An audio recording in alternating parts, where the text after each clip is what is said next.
Top quality और consistent performance के लिए सिर्फ सिल्वर पंप। टॉप क्वालिटी और कंसिस्टेंट परफॉर्मेंस के लिए सिर्फ सिल्वर पंप, नाम याद रखना। 2 दिवसापूर्वी शिवसेनेचे माजी जिल्हा प्रमुख प्रमोद खेडकर यांनी जे आहे ते संपर्क प्रमुख बबन थोरात यांना मारहाण केली असा दावा केला होता। आणि त्याचबरोबर शिवसेनेचे शहर प्रमुख गौरव कोडगीर यांनी सुद्धा एक आरोप केला होता की ज्या पद्धतीने शिवसेनेत पद मिळवण्यासाठी पैसे घेतले जातात आणि आज जे आहे ते शिवसेनेच्या पदाधिकाऱ्यांनी शासकीय विश्रामगृहात बैठक घेतली आणि त्यावर सविस्तर खुलासा केलाय। आपल्यासोबत ठाकरे शिवसेने जिल्हा प्रमुख ज्योतिबा खराटे, काय सांगाल आपण आज प्रेस घेतली? नाही, 4 दिवसापूर्वी जी घटना झाली आणि ज्या पद्धतीने प्रेस घेऊन त्यांनी या ठिकाणी आपल्या समोर सांगितलं की बबन थोरातांची आम्ही हुज्जत घातली, त्यांना मारहाण केली, असं कुठलंही या ठिकाणी कृत्य या ठिकाणी झालेलं नाही। आणि त्यांनी जो आरोप या ठिकाणी केला होता की पदासाठी पैसे घेतले जातात या ठिकाणी, म्हणून आज ही पत्रकार परिषद घेऊन आम्ही आपल्या सर्वांना खुलासा केला की आम्हाला तर कोणी पैसे मागितले नाहीत।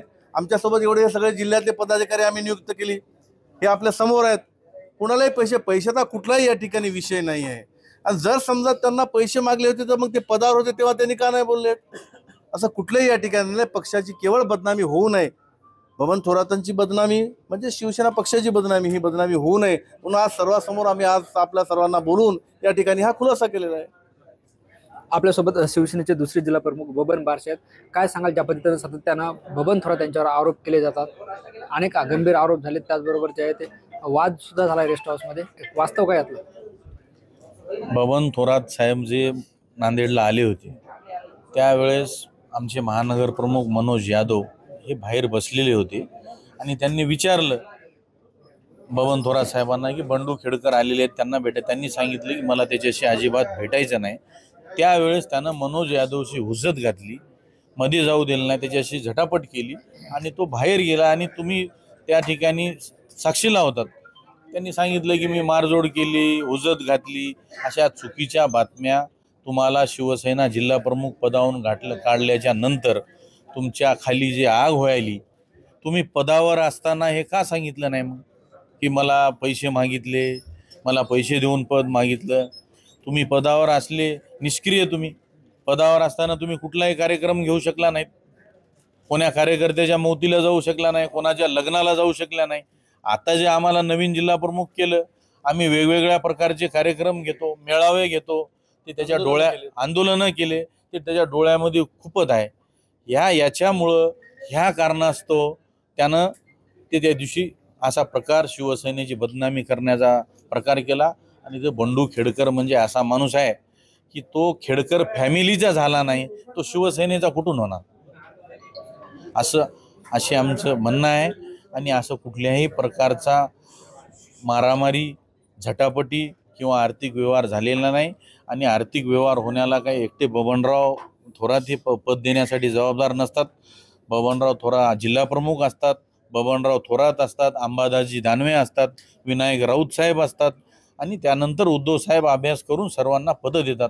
हे फक्त पक्षामध्ये राहून पक्षाशी कशी बदनामी करायची हे षडयंत्र त्यांनी केलेलं आहे, हे अजिबात चुकीचं आहे।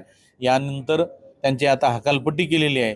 यानंतर त्यांनी जर शिवसेनेच्या कार्यक्रमामध्ये येऊन अशी काय हुज्जत घालण्याची जर प्रयत्न केला, त्या ठिकाणी आम्ही तेव्हा सांगू शिवसेना काय असते आणि कशी असते।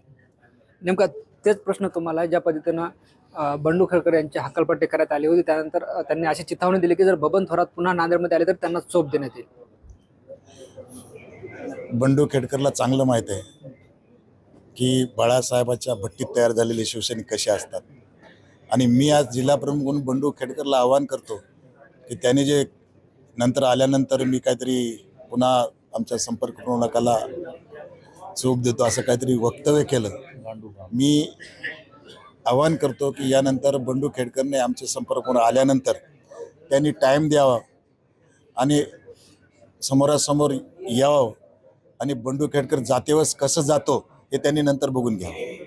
पण दादा, ज्या पद्धतीनं स्थानिक स्वराज्य संस्था निवडणुका तोंडावर येतात, ठाकरे शिवसेनेची धुसफूस पाहायला मिळते, त्यांनी चिथावणी दिली, तुम्ही सुद्धा चिथावणी देता, त्याचे परिणाम वाईट होणार नाहीत का दोघांना? परिणाम बिलकुल वाईट होणार नाही, का तर हे निष्क्रिय लोक आहेत। आज स्थानिक स्वराज्य संस्था असतील तर यांचा काहीच परिणाम होणार नाही. यांनी पक्षासाठी कधीच काम केलं नाही.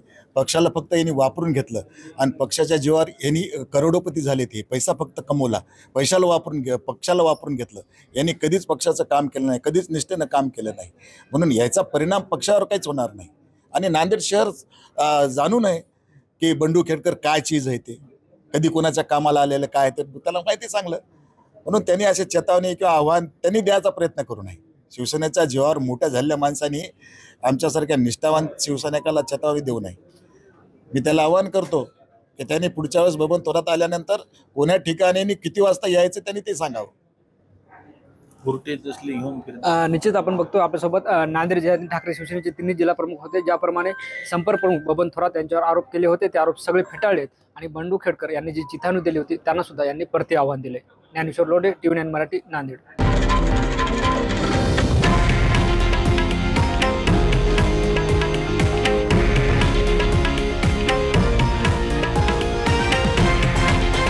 हे आहे देशातील नंबर 1 न्यूज नेटवर्क आणि आपण पाहत आहात TV9 मराठी, एकमेव.